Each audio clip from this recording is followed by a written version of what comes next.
Everyone. So this week I wanted to talk to you about sales process.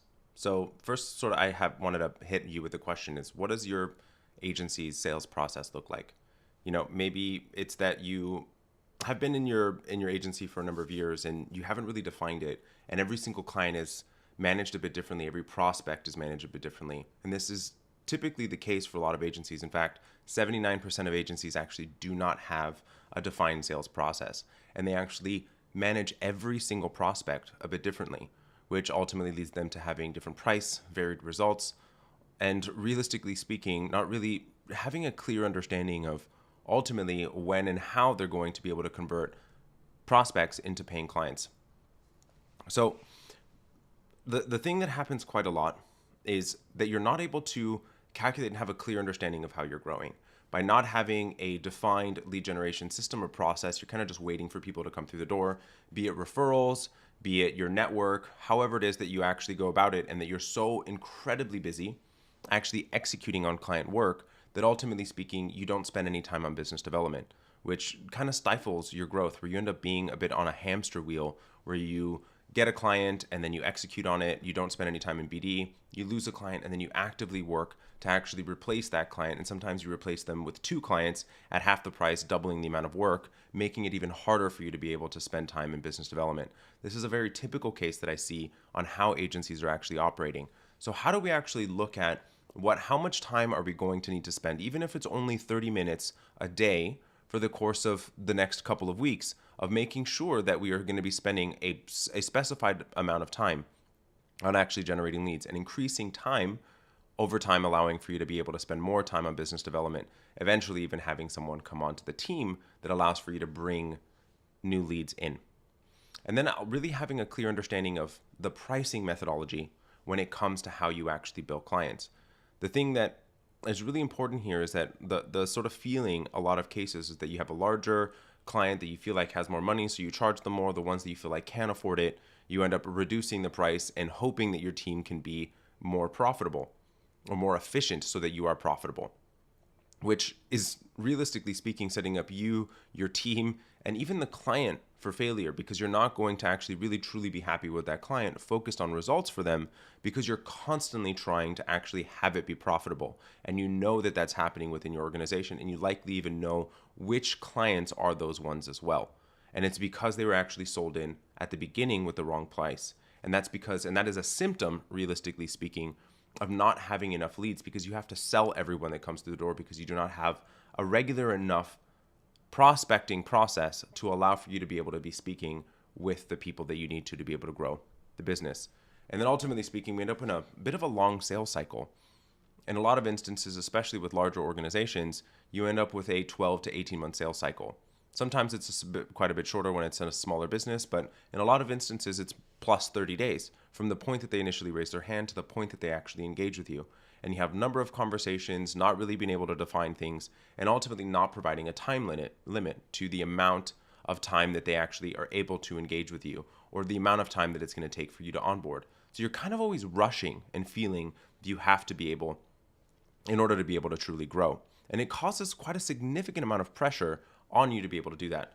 So what I would like for you to do is to take a look at your sales process right now. From initially, how many leads are you generating on a monthly basis? Taking a look at that right now. How many leads did you get last month? How many leads did you get 2 months ago? And how many leads the month before that? Just getting the number, understanding baseline. Where are we? How many clients did you actually bring in those given months as well? So how many leads did it actually take in order for you to bring those clients on? Having a base barometer around that. A place for you to have that sort of foundation and launch pad of where you're going to actually continue to make adjustments. The number one thing, and we can talk about sales process and how you actually go about that every single step of the way, but let's find the baseline first. The thing that I want you to truly take away from this training this week is ultimately one particular item when it comes, aside from making sure that you have a system in place for it, is one particular thing that is going to help you tremendously being able to actually grow your organization. It's actually truly being prescriptive and selective on who you work with. The thing that I see happen time and time and time again is that agencies actually have a prospect or a client come through the door, and they end up telling the agency what it is that they actually want. And we end up just giving them a price for it. We're essentially taking orders from them rather than actually advising them I want you, in the book, Win Without Pitching by Blair Enns, he actually talks about this particular metaphor that I actually really feel nails it home really well. And what he talks about is the idea that if you were to go to a doctor and you were to tell the doctor, hey, I've got these symptoms, I looked it up on WebMD, this is the prescription I need, please write the RX script. That's not really how it happens, right? The doctor would actually likely say something along the lines of, you might be right, let's take a look, let me confirm, and we can confirm and get you the script that you need to get you all sorted. Does that sound good? So that's essentially the same position that you want to be taking with prospects. Actually understanding their challenge, understanding their problem. They may be right on what it is that they actually need to do. There may be more things that they need to do, or there may be a bit of a different strategy that's going to allow for them to get to the result that they're looking for better, faster, easier, with a higher likelihood of outcome. And that is really what you should be doing with your prospects to allow for them to have success, really becoming the advisor, becoming the consultant. I mean, realistically speaking, they don't know the space. They don't know what it is that you do as well as you do. They shouldn't. And ultimately speaking, should not be in a place where they're telling you how to do your job. They should be listening to you, really getting the advice from you. And that's ultimately how you really begin and set the foundation for a true partnership with your clients. And I'd like for you to start thinking about it from just that point of view, is how do I actually prescribe to my prospects, allowing for them to ultimately get the outcome that they're here to get, not a widget that they believe that they're here to buy, be it video, be it a brand, be it a logo, be it a website. They're ultimately looking to buy the outcome from that item. If it's a brand or a logo, they're looking for brand recognition, for clients to actually build a connection to the company. If it's a website, they're looking for sales, they're looking for lead generation, they're looking for education around their consumer. But what challenges are they currently facing? Find out, dig a little bit deeper, understand them fully, and then tell them exactly what it was and what it is that they need to be able to solve that challenge. You know it really well. You are the expert. And so you should be spending some time really, truly helping them, providing them ultimately with some substantial amount of value. If you take one thing away from the training, it is that really changing the way that you engage with prospects, ultimately consulting, advising, and not being in a place where you're taking orders.